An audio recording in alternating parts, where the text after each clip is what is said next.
everyone, welcome back to Get to the Plot Film Club, the official podcast. Today we're talking all things If Beale Street Could Talk. That was the film choice of the week.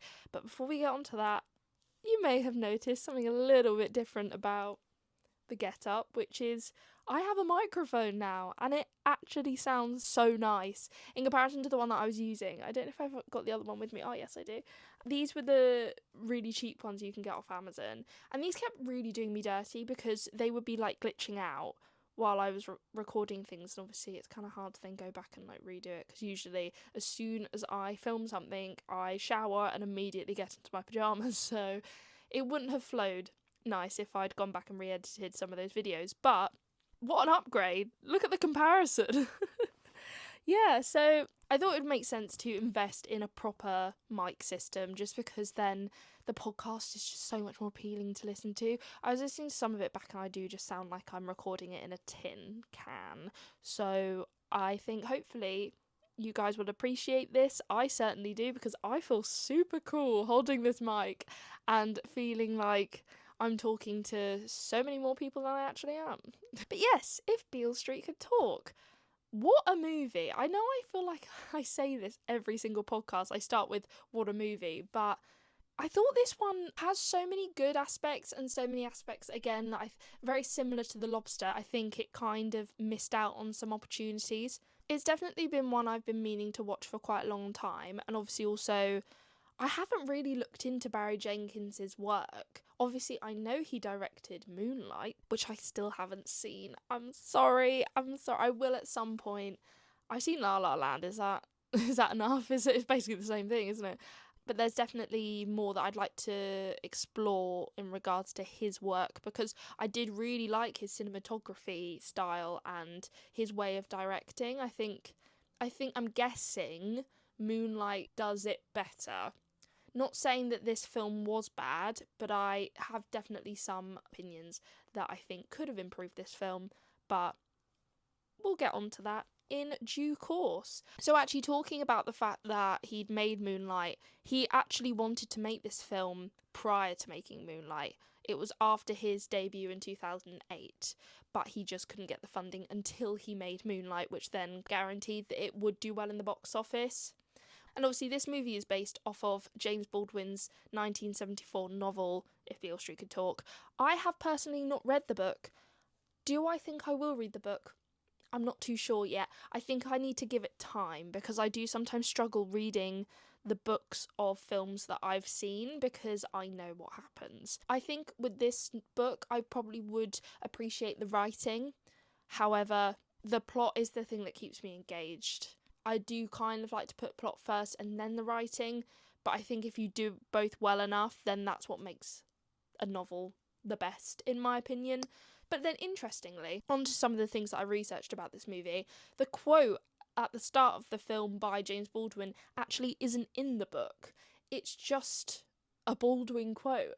And Jenkins kept this quote in to tell the audience what the title means. But it's still open to interpretation, and I think the blend of that and also using real images from the time did give it quite a kind of documentary feel, which is quite nice, and also obviously using the perspective of Tish. But anyway, there's lots of different aspects about this movie, especially I think there were lots of moments that I either loved or didn't understand, so therefore that kind of prompted me into looking into the movie further, or those specific moments. And something I watched in a interview with Barry Jenkins was about how he talked about the cinematography. They used a camera called the Alexis 65, which was the camera that was used for the first time in The Revenant with Leonardo DiCaprio, and he said in the interview that it was obviously used to film big grizzly bear attacks and mountains and more sort of landscapes,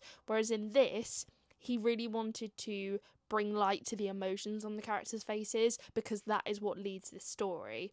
And by using this camera, it definitely makes the audience engage a lot more with how the characters are feeling and relate to what they're feeling, especially there were moments where they broke the fourth wall a little bit with looking down the camera lens. Definitely amplifies it a lot more. I feel like I would have loved to have seen this in IMAX. I think it probably would have moved me a lot more, mainly the scenes where they're at the prison talking through the glass. There was 2 quotes I wrote down. I need to get it up in my book, because I actually handwrote some notes this time. I know, look at my notebook as well. Look how cute it is. It's from Sostering Green.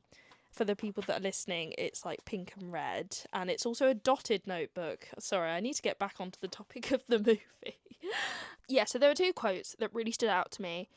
First one was, "I understand what you're going through because I am with you."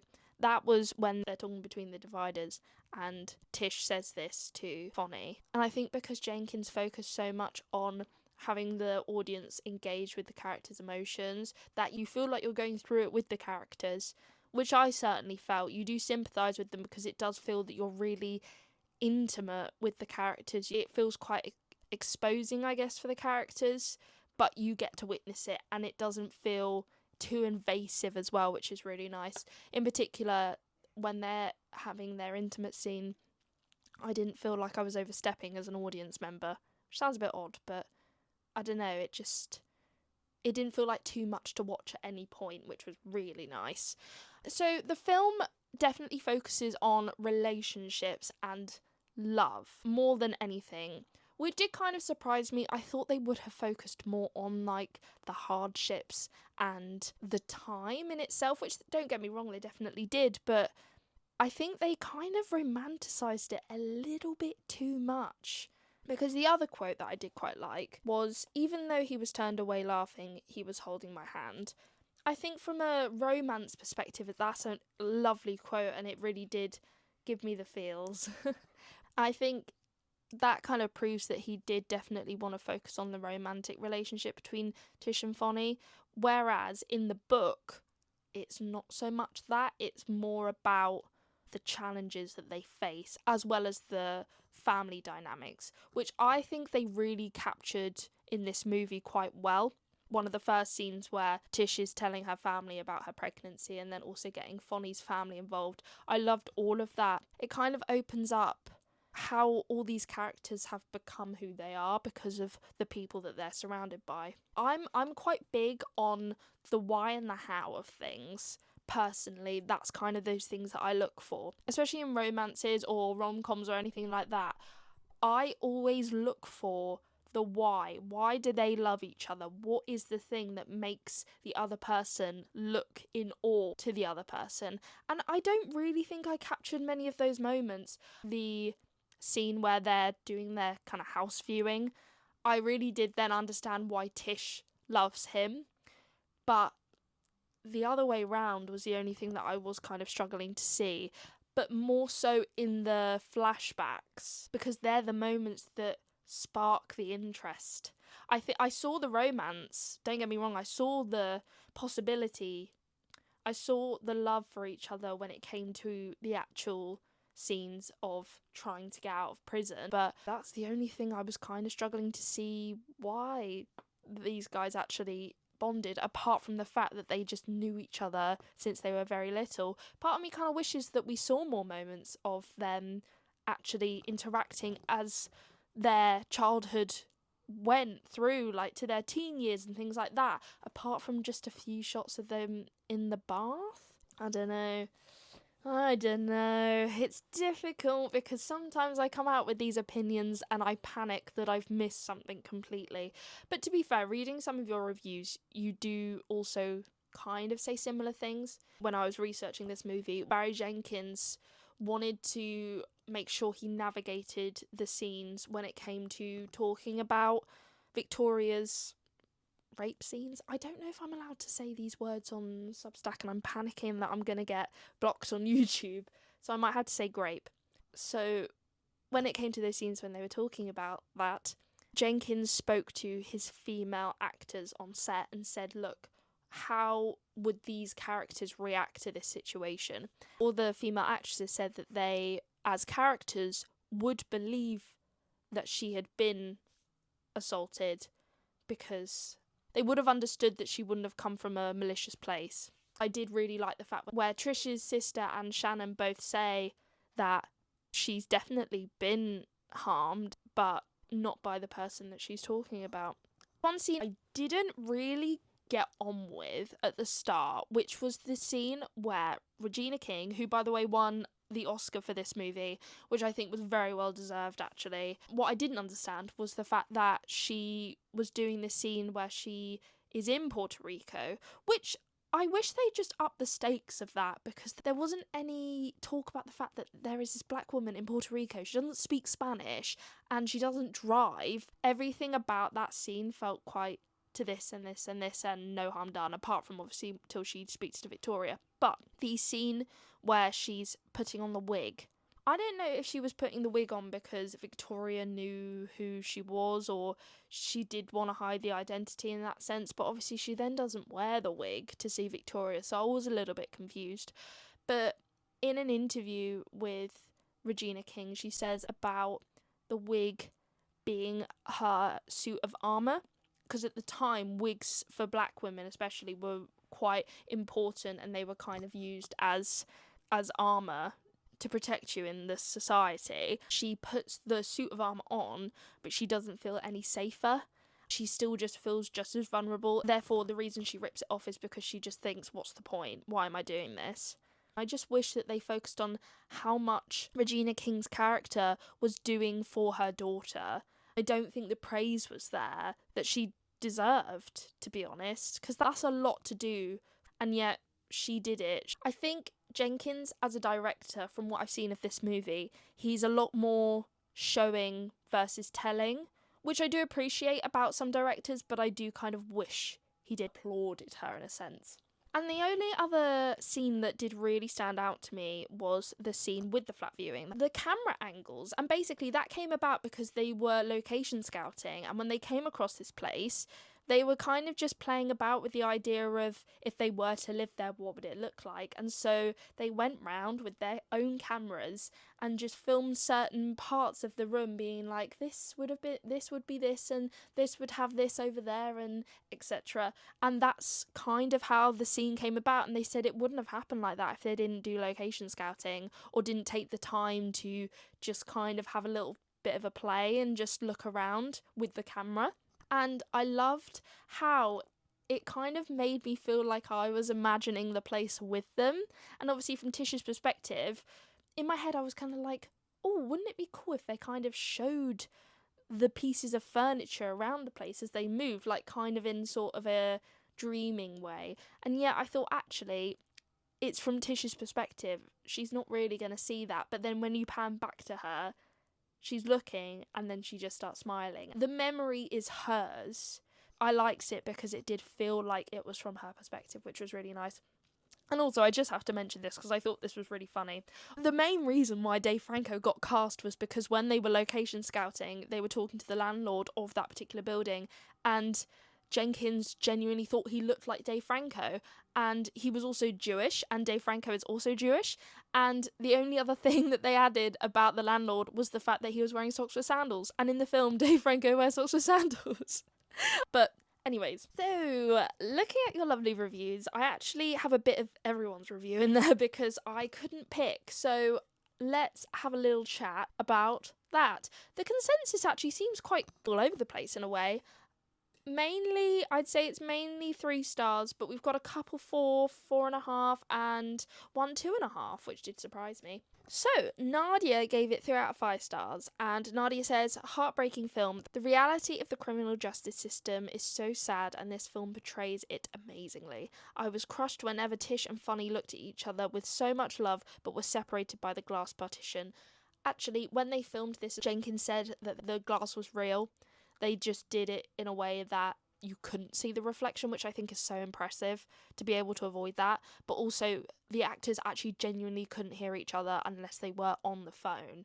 I like the overall concept, and it looked like the movie focused a lot on the atmosphere and cinematography, which was beautiful, but the story needed more in my opinion. It was also slow in some parts, so it made it kind of boring. I do love the score and acting though, that was great. And I do agree with you. There were some points that I think the camera just lingered on things for a bit too long, especially when you then think, oh, am I meant to pick up on something here? Am I meant to remember this for later? But then it doesn't really come to fruition. So I do agree with you on that, Nadia. Ali gives it 4.5 stars, and they say poetic in its entirety. priority, not as much as symbolic as the lobster, but the beauty of the poetic side of it is very similar. For that, I love it. The directing was just phenomenal as well. The emotion and feeling of love was shown in such a precious way. It felt so in reach yet so far away. Oh, love that. I actually, do you know what I really love about the fact is that you refer back to the lobster?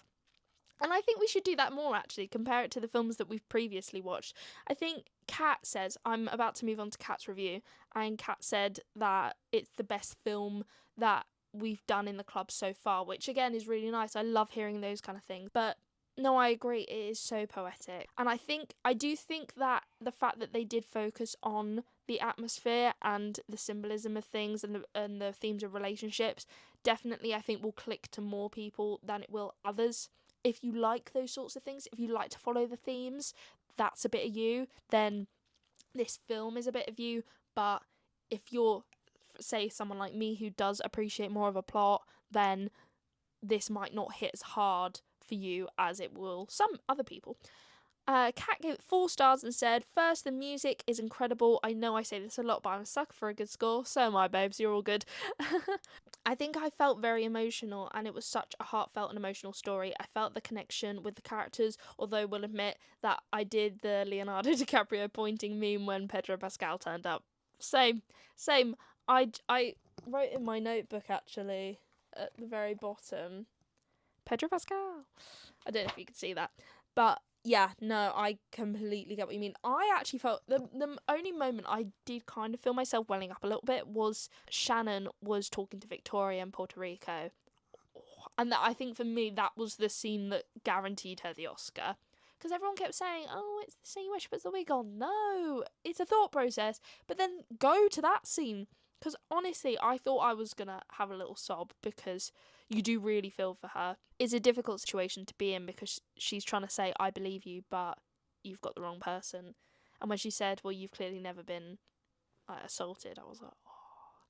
It was really difficult to watch, personally. Esther gives it I don't want to say your name like that, sorry. 2.5 stars, and they said, I really like the concept of this movie, but unfortunately it was really boring, and sometimes I even had to skip long parts for 5 to 30 seconds. The problem with society disapproval and contempt of black people was so good shown though. Yeah, this is the thing, like I said, it's just there are going to be moments where they're going to linger and they're going to try and communicate things, but it doesn't always click with everyone, and that's completely fine. At least the concept was there for you, so I'm glad that you've been able to kind of take some things away from it and appreciate some little bits. But obviously it's completely valid if you find that bits are boring. And I think that they say today that our attention spans are really bad because of social media and whatnot. Things can still be engaging, however. I'd love to go to a cinema and watch a 3-hour movie, but if you've got moments in there that are dragging, I will get bored. I do want to have a break sometimes. I will admit this film did feel relatively concise in what it was trying to convey, but I'd rather explore more Shannon as a character or even the relationship between Tish and her father. You know, I really like that. More Common Domingo, please. Ruby gave it 5.5 stars, and Ruby says, this was emotional and powerful, and I think the point of the movie got across perfectly. It did feel a little slow paced at parts, and I think they had such an incredible potential to make the impact and emotion deeper, and they didn't. Saying that, however, I did love the music and the acting and the cinematography. It's so beautifully made. I just felt it was a little too slow in parts, and I did end up getting a bit distracted towards the end. I do think this will be a movie I'll watch again in the future. And I agree, I haven't really talked much about the music. I didn't even realise, when it started playing the music, I was like, I've heard this before. I agree with you. I think for me, this will definitely be a watch again in the future, or I will proceed to read the book, because I think there's definitely more to find out about this movie, but I think you need to pause and think about it and then come back to it, and then you're so much more open to seeing other things and understanding other things than you were the first time watching it. Ella gave it 3 stars and says, the way this film portrays the devastating impact of racism and wrongful imprisonment is heartbreaking. The repetition of the line, I'll be home, there you go, hits even harder knowing he's still behind bars while his son grows up on the outside, years after he spoke those words. At times, though, I felt the pacing was a little too slow. I also wish some scenes and character moments had been explored a little more in depth, and I will say, the one thing I just wish they did more about was the policeman. They talk about him the first time and mention him, and then obviously then you kind of see back to the moment where you think, this was his motivation to do all of this. He didn't even get the man's name. It did not feel significant enough in the moment for it to then be the reason why everything's happened, if that makes sense. I don't know. I think because I was watching this movie with my mother, and we both kind of said, where was the policeman? It just felt a little bit sort of, then here's that moment where he kind of decided he wanted his revenge, and then they never talk about it ever again. That was the only moment I was just like, just feels a little bit forgotten about. So I wish there was a little bit more character development on him, because I actually think that would have been quite interesting. Even with those criticisms, this is still a beautifully made and thought-provoking film that shines a light on the devastating consequences of racism and a broken justice system. It didn't completely land for me, but it definitely is one that will stay with me for a long time. And I think that is a perfect way to wrap up this movie. I think it kind of missed the mark in elements, but I'm not going to forget this. I think this is a kind of film that should be on everyone's list that they should watch. I think it's just one that everyone should experience at least once in their life. Personally, I think I'm going to give this movie 3 stars. It could have gone a lot further, and I think that the pros and the cons kind of weigh each other out, so I think doing sort of like a middle ground review, I think that's where I'm going to put that. But thank you so much for joining me on Get to the Plot Film Club podcast. I really enjoyed doing this, especially with my new mic, and I hope you guys have enjoyed listening to this as much as I've enjoyed doing it with my new mic. I'm not going to shut up about this guy, because I'm going to talk about him in my TikToks as well. I know for a fact already, and I just love it. I just feel so professional now. I feel like everyone else. I get it why people buy these, because they're so much fun. Look at me go. Look, I can move and not have to worry about it getting... Anyway, alright. Have a lovely week, and I will obviously see you tomorrow for the next movie reveal. Get freaking excited for this one, because I've done this based on what I've seen a lot of people's top 4 favourites on Letterboxd, so I think everyone's going to really enjoy this one. So I will see you then, and I love you all. Have a great day. Bye!